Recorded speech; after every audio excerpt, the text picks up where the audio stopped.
So welcome to the walkthrough for the Edexcel GCSE paper. As you can see, it's November 2018 and it's paper 2, so calc's at the ready. So to kick off with, Venn diagram, pretty standard in my opinion. Just wants you to insert those numbers, even numbers between 1 and 25. Now, like I often say, don't worry about this terminology. Even numbers between 1 and 25, those need to go into that group. Just count up in even numbers. Just say to yourself 2, that appears in A. 4 doesn't appear in any. 6 just in circle B. 8 in A and B and C. Into 10 just appears in that list. 12 doesn't appear in any. 14 only appears in list A. 16 in none of them. 18 in C only. 20 in B and C. 22 is C only. And 24 in none of them. Number is chosen at random. Find the probability. It's a member, so it's at random out of all of them. There are 12 possibilities. Crossover of A and B, so it's not really interested in C, but the crossover of A and B is there. The fact that 8 falls into C as well, no one cares. It's 1 out of 12. On to Sean messing up. So in terms of how you want to phrase them, do make sure you actually say 2 different things. It's very important, and try not to be too general. Don't just say line of best fit is rubbish. I would sort of say be a bit more specific. Line of best fit does not follow the general trend. The general trend is definitely steeper. So say so, the line of best fit should have a steeper gradient. The line of best fit does not necessarily have to go through the origin or words to that effect. Secondly, look at the horizontal, the x-axis. It's non-linear. From 140 to 160, it's gone up by 20, but then gone up by 10. So to keep it short and simple, I would say number 1, line of best fit should be steeper as it doesn't quite fit the data, and the x-axis or the height is non-linear, and that will do. Keep it short, keep it sweet. On we go to some angle reasonings. You've got to give a reason. It takes ages for me to write with my electronic pen. I've done the full reasons on my work solutions, so feel free to click on that PDF. I'll just talk you through here. So first of all, you've got the 110. That makes that 70 because of the parallel lines. These two are co-interior. They make 180. Then you've got this angle in here, the 110, the 25, and this should also make 180 because that's what a straight line does. So that's 45. Also angles on a straight line over here gives us that to be 75, meaning we finish off with angles in a triangle. So subtract 75 and 45 from 180 leaves us with angle X being 60. And there we go. Next, we've got bank accounts being compared. They're coming, they're on every single paper, usually calc, but can be non-calc with simpler percentages. But here we go. Tell the examiner who you're looking at. Ali, capital 2 grand, multiplier is 1.025 cubed. So that's 2,153.78125. It is only interested in who has the most interest. So £2,153.78. Actually, I've not subtracted it. Bear with. Take off the 2 grand, obviously. Only a dafty would make that mistake. £153.78. is his interest. Now let's look at Ben. Exactly the same principal amount there.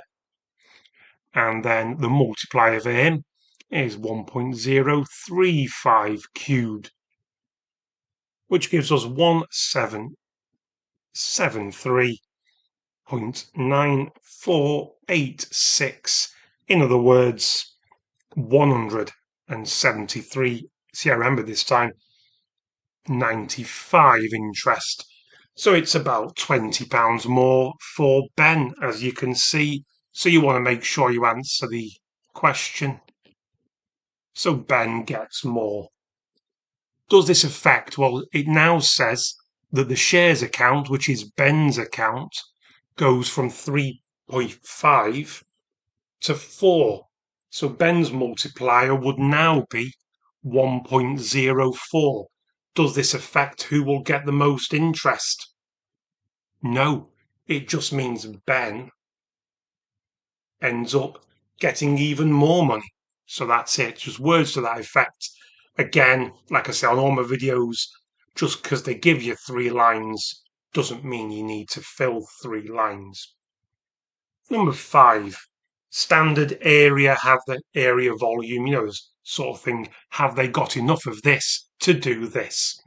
So the floor trapezium, get the area. Area of the trapezium is a half of the parallel sides added together, multiplied by the distance between them. So 91 meters squared is the area of John's floor. Let's now move on. Each 5-litre tin, 1 litre paint covers that. So John has £160 to spend. His 160. Let's find out how many tins John can afford. He can afford 9.4 tins. Can't get 0.4 of a tin, so he can afford 9 tins. 9 tins,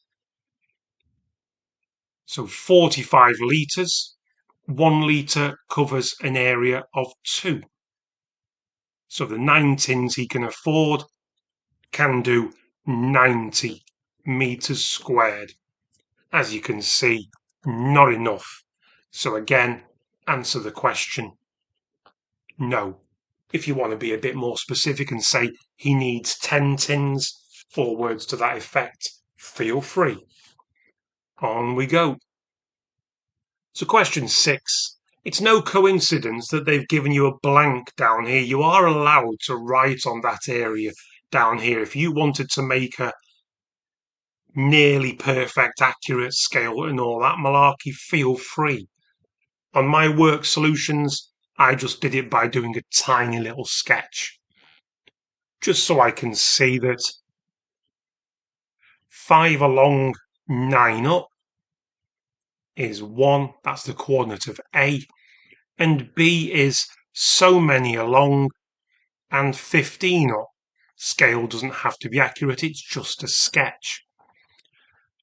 And this brings in the idea of what on earth does gradient mean? Gradient means, the definition is, for every 1 unit across, it goes up or down that many. So ours has gone from 9 to 15. It's gone up 6. So to have a gradient of 3, the along number, the x, the horizontal manoeuvre, must be 2. So it's 2 above 5. The d coordinate must be 7. Hope that made sense. Pretty standard form, particularly for A. So,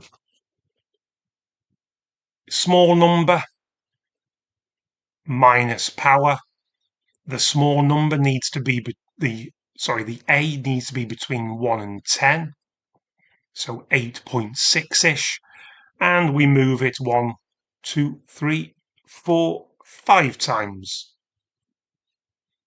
For part B, stick it all in your calculator. I get 7441 979.07. You need the decimal point to be here. So, positive power, because this is a large number, 3 significant figures will be 7.44. And again, how many times does it move? Or in other words, how many times do we divide by 10? 1, 2, 3, 4, 5, 6 times. Makes sense because it's in the millions. Like so. On we go. Number 8.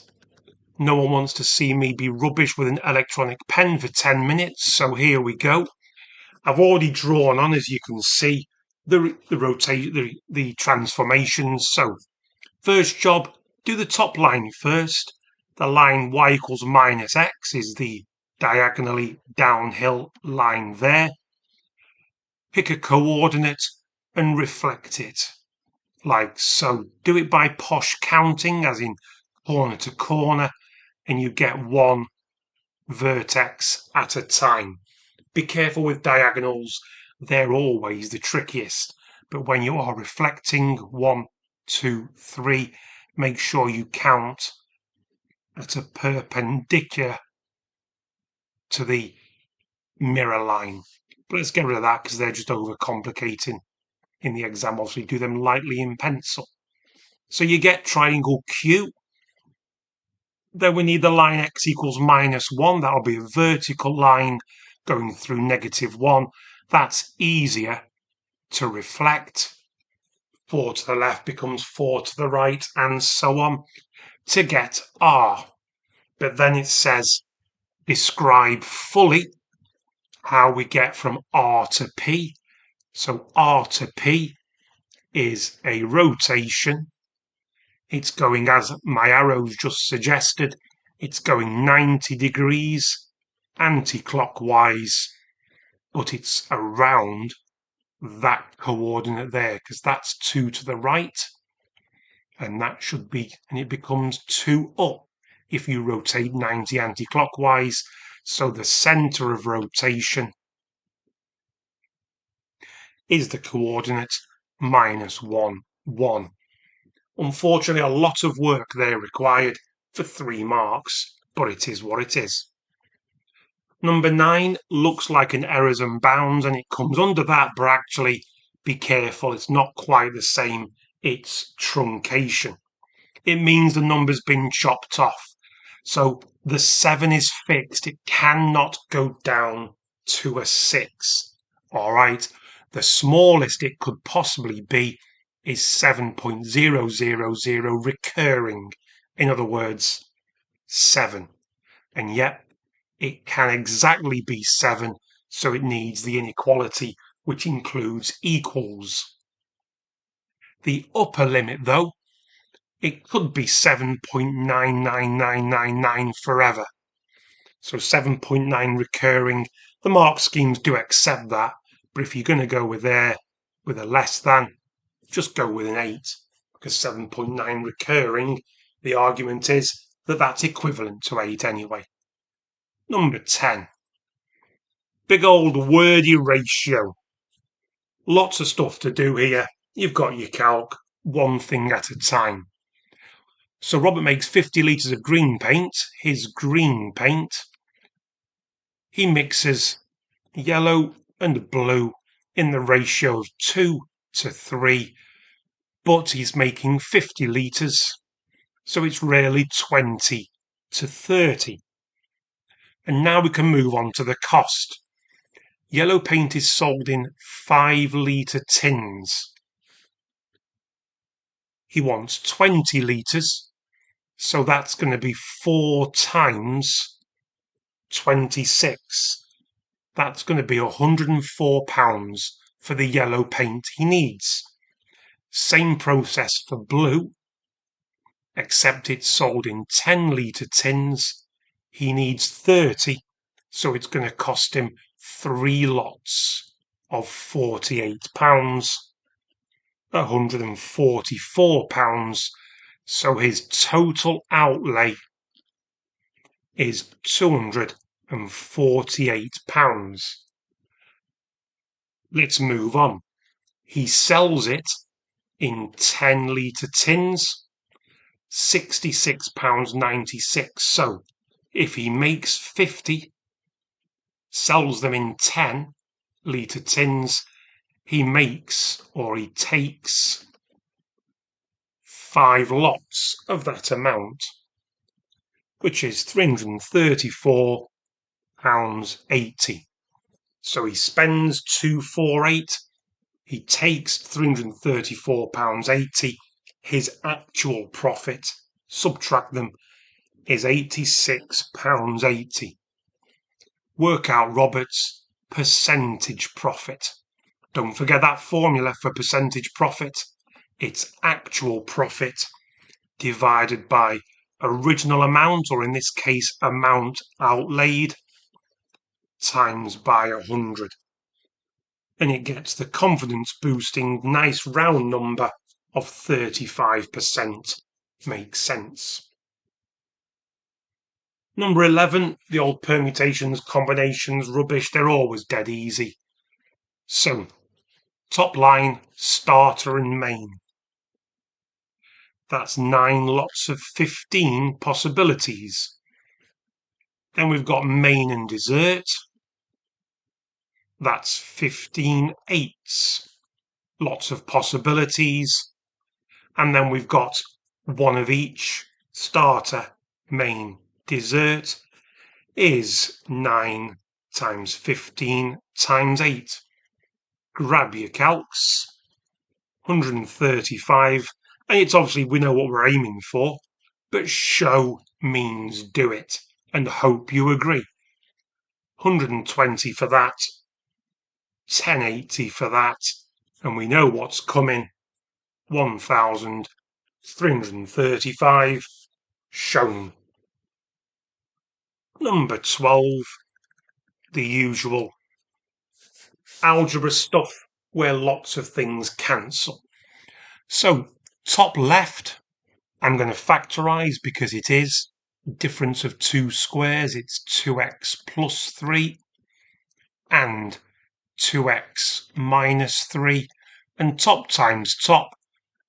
Let's stick the 2x at the front. On the bottom, we do bottom times bottom. Well, 6x plus 3, that factorises. We can see if it might help us out, it might not. But it's 2x plus 3. And this factorises as well. I'll leave the x in the middle. It's not nice too, but stuff it.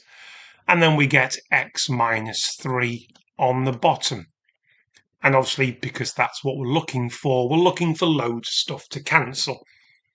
So 2x plus 3, 2x plus 3, they cancel.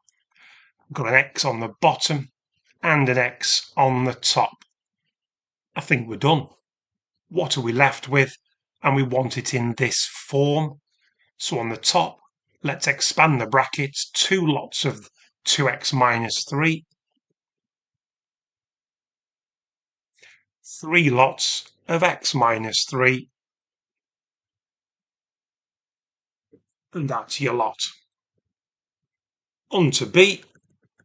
Now, if you want to write any fractions in its simplest form, in other words, add and subtract them, you need to make sure that you find the LCM of the denominators. Well, when they're in that form, they're not easy. So let's just have them all written out. And our job is to multiply each term by x, x plus 1 and x minus 2. But notice in the first instance, the x plus 1s cancel. So we just have the x and the x minus 2. For the middle term, the second term, the x minus 2s cancel. And we're timesing by 1, so let's not bother. Just write x plus 1. Don't forget, careful here, there's a minus 4. The x and this x are going to cancel, so we're just left with x plus 1 and x minus 2. And it's obvious what's coming. Expand things out, and hopefully some stuff cancels. Doing nothing on the bottom. Why expand it? Stuff might cancel. You never know. So on the top, 3x squared minus 6x plus x squared plus 1x. And now I'm going to expand these brackets using mental loops, but timesing by -4. So x times x is x squared. 1 times -2 is -2 times by -4. So we get a +8. And let's do the x terms. -2x for that loop plus x means we get -1x times by -4. There we go. Obviously, I'm running out of room because when I'm using the electronic pen, my writing's jumbo-sized. It's like writing with a crayon. But loads of stuff's going to disappear. We've got 3x squared plus x squared is 4x squared, and they disappear. So all the x squareds cancel. What are we left with in x's? -6 plus 4 plus 1 takes us to -1x. And numbers-wise, we've just got the +8. That's your lot. On the bottom, don't expand those brackets. That doesn't make them any simpler. Leave them unfactorized because you never know. Something might have cancelled, could have taken something out, and etc. etc. Didn't in this case. But even if you expanded it, why is that any simpler? It isn't. So number 13's a bit of a weird one. All right. In terms of, you've got this equilateral triangle, there's no tangents or anything, but what there is the distance across here. That's the radius. So's that. So the diameter is 2r, and each side is 2r. And that's the key. So we've got a value for the circumference. The circumference is 44, which is 2 times pi times the radius. Usually you know the radius, not in this case, but we do now know that the radius is 44 divided by 2 pi, and your calc should spit out roughly 7 and a load of nonsense. Now it wants the final answer to 3 sig figs, so I always work in more. So here I'll keep 5 in mind. Work out the area of the triangle. Now you could split the triangle in half and aim for half base times height, all that malarkey. I'll not. Because it's equilateral, we know it's 60. And we've got a formula for a non-right angled triangle. The area is a half AB sine C. So it's a half times, now the sine of C, the sine of the angle, and it's the 2 sides either side. So this side is 2r, or in other words, 14.00, etc., multiplied by this side. Well, they're the same, so they're squared, and you should get the answer 84.87-ish. 3 sig figs means 84.9. And there we go. Strange one, but not too bad. Number 14. So y equals 2 to the x and 3 to the x. They're all the same family of curves. They start really small and they get exponentially bigger. But when they cross the y-axis, that happens, and anything to the power of 0 is 1. So you must label that point. So the general shape is worth a mark, but also that coordinate there is the only place it shouldn't, unless it's transformed downwards or flipped. If it's a standard curve, it should not cross the x-axis. Shouldn't even touch it. It should get very close. I've played it safe. Number 15. So it's only worth 1 mark because it's just a bit of knowledge that you need to square root the 42.25. The radius of that circle would be 6.5. Number 16. What a waffly one just for a nice, it's actually quite a nice question. So, Joe takes random, and so on. So red is 0.65.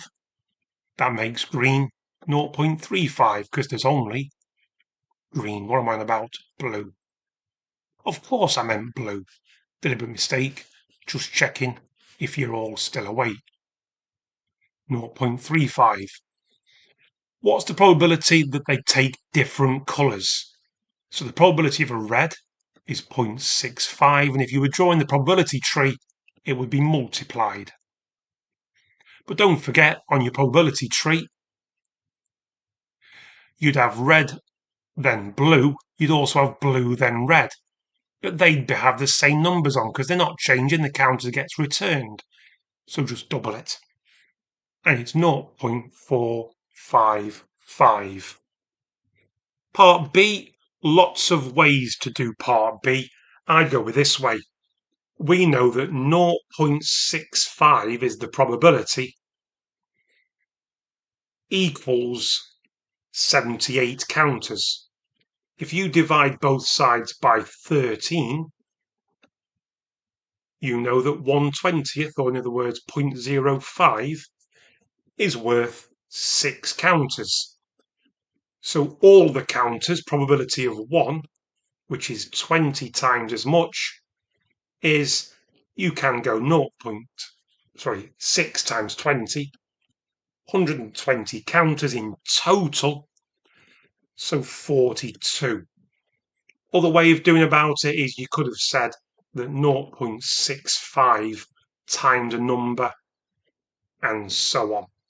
All right, you could just divide and etc. etc. But I like that way because it's a nice way of going about it because it shows you how you can do it without a calculator, because you could expect a question like that to appear on a paper 1.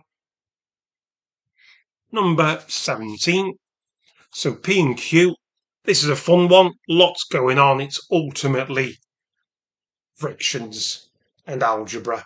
But where do the fractions come from? So when I mean algebra, I do mean simultaneous equations. So here's the thing. When you subtract 5 from P and subtract 5 from Q, the answers are in the ratio 5:1. When you add 20 and add 20, whoops, saying one thing, writing another, they're in the ratio 5:2. Now, don't forget, when they give you ratio, that means they're giving you the proportion they are in. It also means you can write these as fractions. So it means this divided by this must be in the same proportion as 5 divided by 1. In other words, 5. So let's just get rid of the Q minus 5.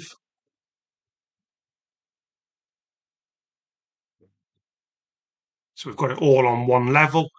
And if we add 5, whoops, should have multiplied that by 5. Let's squeeze a 2 in. Let's add 5 to both sides. And that's, once you get to that point, that's where you kind of start sussing its simultaneous equations. So we do exactly the same thing here. P plus 20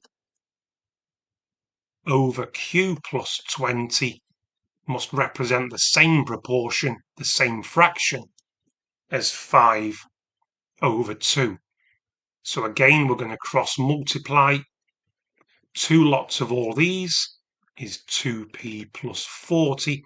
5 lots of all this is 5q plus 100.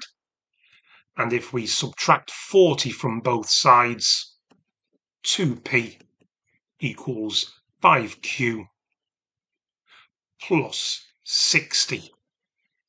And as you can now tell, we know what p equals. We know what 2p equals.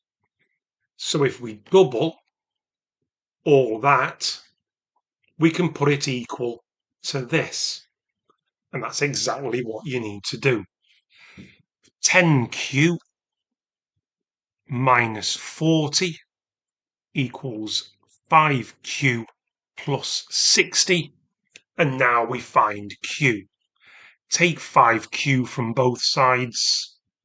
Adding 40 to both sides finds us our value of q.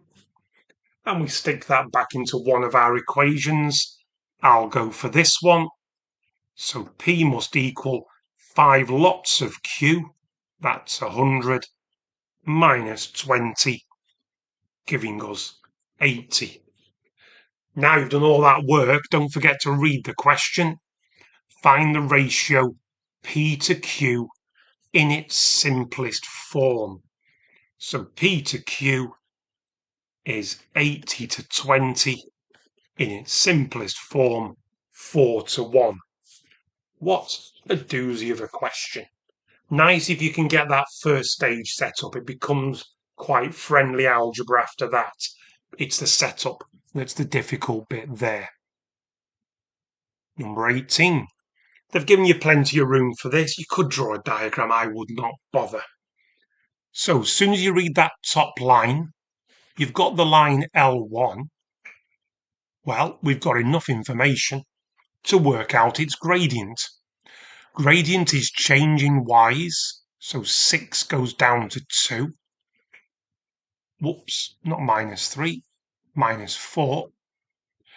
Over change in x's. So y goes down by 4, while the x goes up by 8. So we've got the gradient of negative a half. The straight line L2 passes through the origin and has a gradient. So I'm going to leave a gap. You'll see why in a sec. By telling us that information, we actually know the equation of L2, because it's y equals mx. Now, if something crosses at the origin, the plus c is actually 0.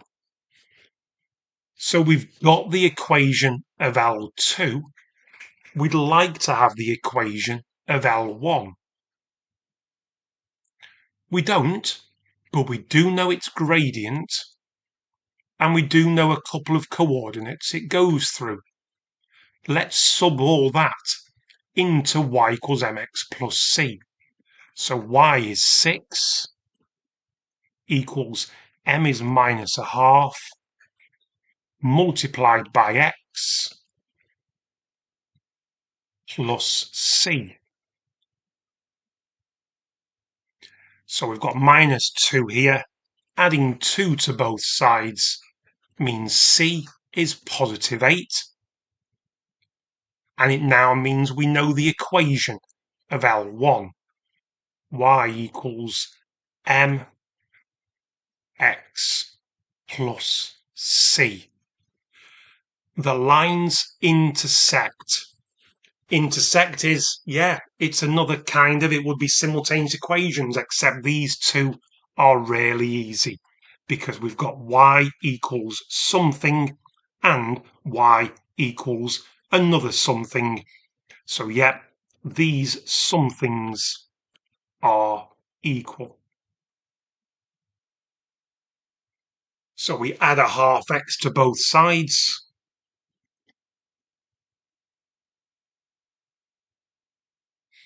And if we divide both sides by negative 2.5, you've got your calc, don't forget. I get my x value to be negative 16 over 5. Not the friendliest of numbers, but on a calc paper, nothing's really off limits. And if I stick that back into, well, that's definitely the easiest equation.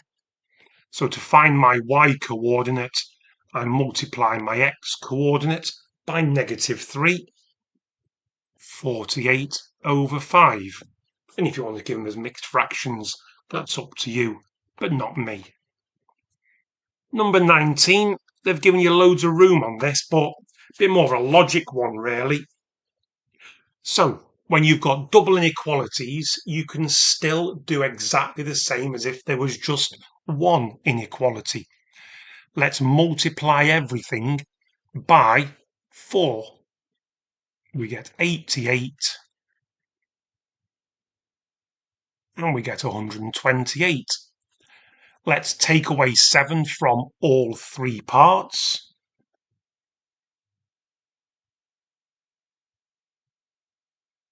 And 128 becomes 121. And so we're obviously going to square root. Now, when we square root, we get plus and minus 9. And we get plus and minus 11. So how on earth do we write our answer? Because it's going to be a double inequality answer. Well, focus on this sentence here. We need the range of numbers so that when we square m, we get a number between 81 and 121.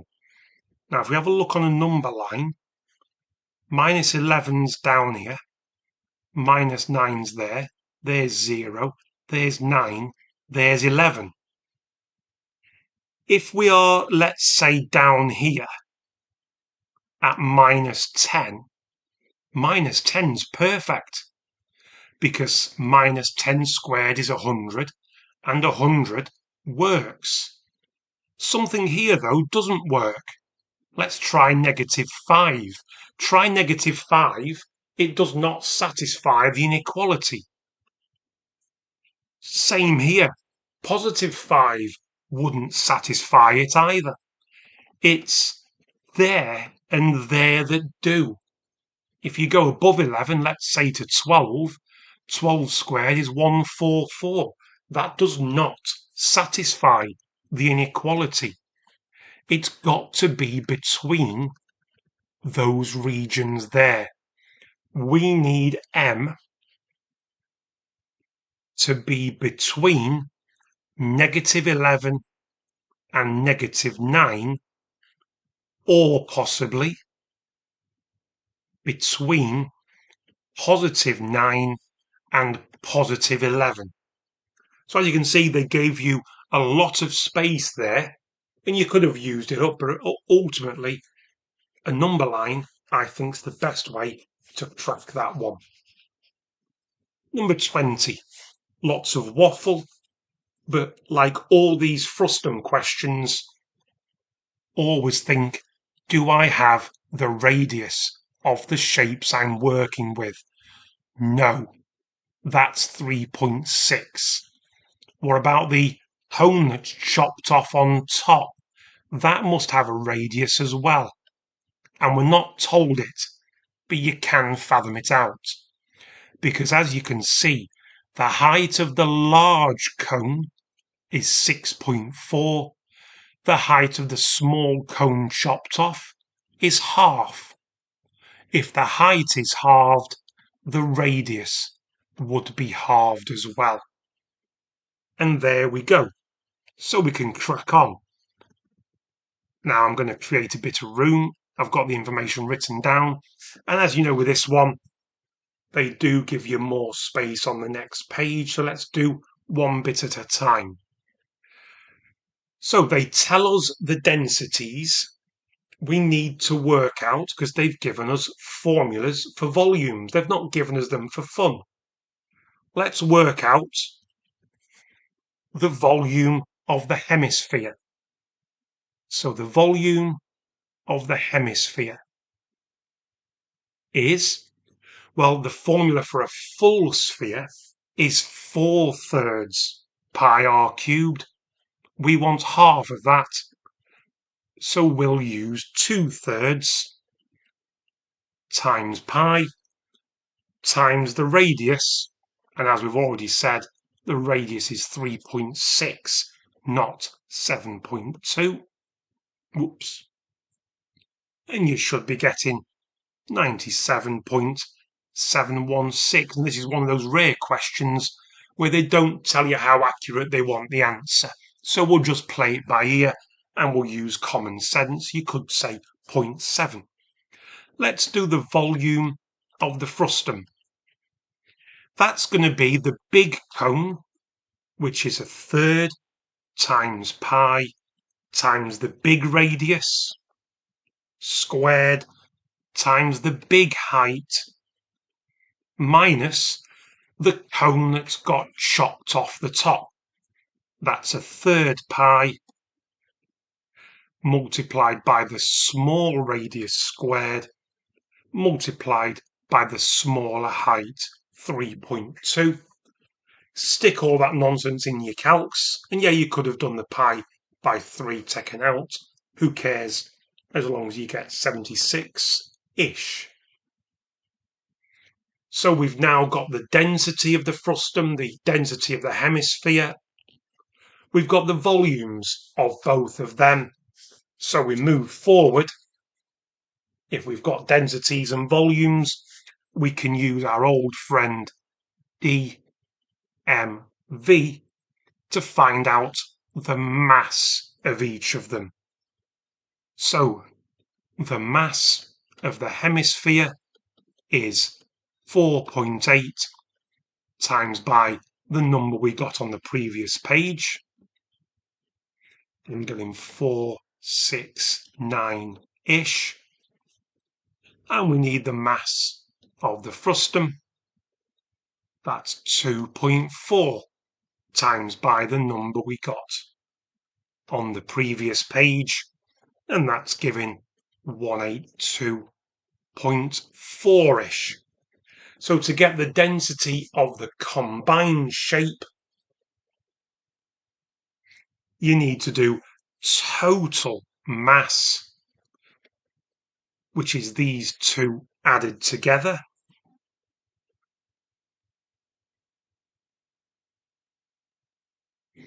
divided by total volume, which is these two numbers added together. If you stick that all in your calc, be careful with brackets. As long as you get roughly 3.75, you've done the job correctly. As you can see, a very long question, those, but they're very standard. These frustums, these cones, these hemispheres, they are extremely standard. It was just a long one with density thrown in for good measure. And finally, number 21. So it's got proof, so it needs reasons. I've listed the reasons like I always do on my full written workthrough, on my full walkthrough. Feel free to click on the PDF. It's on the website now. I'll talk through the reasons while I go through the logic. Now, firstly, whenever you see a question like this, always think about rate, because they've given you no numbers whatsoever. So what do we know? Well, we know that's a radius and that's the same. So we also know that if we go O to R, that's from the centre of a circle to the edge. That's also a radius. Why are these important? Because when you've got two equal lines, you've got isosceles triangles. And this question boils down to all being about isosceles triangles. So let's call the angle C to A to B, that angle there, let's call it X because it makes life easier. Now, the OR I've popped in, hopefully you can see if I go around here. You have what looks like a trapezium, but we don't care. But we do have a cyclic quadrilateral. Opposite angles in a cyclic quadrilateral make 180. So the angle CRO can be written as 180 minus X. There we go, stage one done.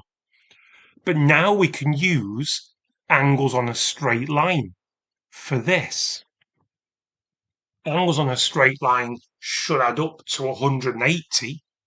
So the angle from O to R to B, 180 minus X. Yep, we're doing 180 minus 180 minus X. The 180s cancel and minus, yep, that angle is X.